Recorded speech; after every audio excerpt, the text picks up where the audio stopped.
আবারও ছেলে ধরার সন্দেহ করে এক যুবককে বেধড়ক মারধর। মেলার মধ্যে ছেলে ধরার সন্দেহে বেধড়ক মারধর এক যুবককে। পাতুলিয়া পঞ্চায়েতের বাসিন্দা নাজির হোসেন, বয়স 32 বছর।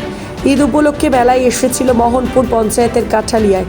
মেলায় ঘোরাঘুরি করার সময় সেখানে কয়েকজন যুবক তাকে ঘিরে ধরে এবং বলে, তুই এলাকার বাচ্চা চুরি করতে এসেছিস। এরপরই শুরু হয় গণপ্রহার। গুরুতর জখম অবস্থায় প্রথমে ব্যারাকপুর বিএন বসু হসপিটাল ও পরে কলকাতার আরজি করে স্থানান্তরিত করা হয়েছে।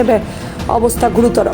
এই খবর ছড়িয়ে পড়তেই নাজিরের এলাকার লোকজন খবর পেয়ে মোহনপুর থানায় এসে বিক্ষোভ দেখায় এবং অভিযোগ দায়ের করে এবং দোষীদের শাস্তির দাবি করে। এলাকার লোকের দাবি, ভালো একটা ছেলেকে এভাবে ছেলে ধরা অপবাদ দিয়ে মারধর করা হলো, এটা মেনে নেওয়া যায় না। এলাকায় উত্তেজনায় থানার পুলিশ পিকেট বসানো হয়েছে। পাড়ার ছেলে নাজির কাঠালিয়াতে পাশেরই পাড়া। কাঠালিয়াতে মেলা হচ্ছিল, ঈদের মেলা, সেই মেলা দেখতে গেছিল।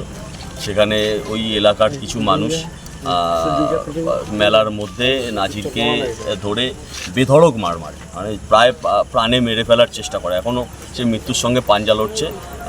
এখনও পর্যন্ত বলা যাচ্ছে না সে বেঁচে ফিরবে কিনা। খুব খারাপ অবস্থা। কেমন ছেলে নাজির? যথেষ্ট ভালো ছেলে, যথেষ্ট ভালো ছেলে। পাড়ায় কোনো রকম কোনো বাজে কিছু নেই। 5 ওয়াক্ত নামাজ পড়া ছেলে।